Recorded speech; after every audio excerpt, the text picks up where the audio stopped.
কৃষ্ণ, প্রণাম। প্রভু, মানে আমরা যেটুকু বুঝছি যে যেটাই করি না কেন আমাদের সাধনার উপরটা দেওয়া উচিত। যেমন ধরেন আমি, আমার হয়তো আজকে কোনো কারণে জবটা মিস হলো, বা মঙ্গল আরতিটা মিস হলো, আর কি হয়তো আমি গ্রন্থ পড়তে পারলাম না।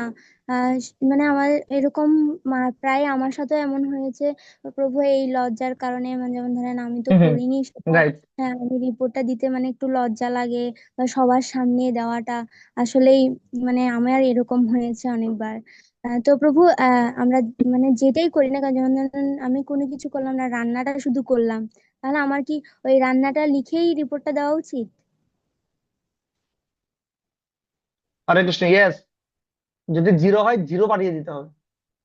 এতে করে আপনার পরিশুদ্ধি আসবে। আর যখন এবার জিরো পাঠাবেন, সবাই যখন দেখবে তখন আপনার হৃদয় বলবে, দেখো কেমন দেখাচ্ছে এটা। ঠিক আছে, তোমাকে ভালো সাধনা করতে হবে। ঠিক আছে, তখন আপনার হৃদয় আপনাকে বলবে ভালো সাধনা করার জন্য। আরেকটা হচ্ছে, এভাবে যদি চলতে থাকে সেটা আপনার কালচারে পরিণত হয়ে যাবে। তখন সেটা আপনার জন্য বিপদ ডেকে আনবে।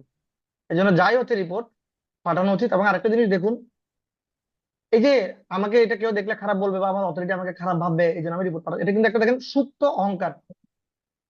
কারণ আমি চাইছি আমি ভালোটা পাঠিয়ে হিরো হবো। ডোন্ট মাইন্ড প্লিজ, এটা আমি আমার এক্সপিরিয়েন্স থেকে বললাম। ভালোটা পাঠাবো সবসময়, তাহলে উনি আমাকে সবসময় বাহবা দিবে। খারাপটা পাঠাবো না, কারণ খারাপটা পাঠাবো তো আমার মান সম্মানের ক্ষতি হবে। তাহলে এটা একটা সুপ্ত ভাবে একটা আমাদের মধ্যে অহংকার। তাই অহংকারটাকে আমাদের পরিশুদ্ধ করতে হলে কি করতে হবে? মাঝে মাঝে চেষ্টা হিসেবে তিরস্কৃত হতে হবে। যদি আমাদের অতটা আমাদের তিরস্কার করে না, যদি আপনি রিপোর্ট পাঠান, অতটাই বুঝতে পারবে সি ইজ অনেস্ট। ওনারাও বুঝতে পারবে, দেখেন উনি তারপরে অনেস্ট রিপোর্ট পাঠাচ্ছে। হয়তো কোনো কারণে আপনি লিখে দিতে পারেন, কেন করতে পারেননি, আমি অসুস্থ ছিলাম, বা এই বিভিন্ন বিষয়গুলো লিখে দিতে পারেন। বা এটাও লিখে দিতে পারেন, গো আমি খুব খামখেয়ালি হয়ে গেছে জন্য। তখন অথরিটি আপনার প্রতি আরো করুণা বেশি বাড়বে। উনি আপনাকে খারাপ ভাববেন না।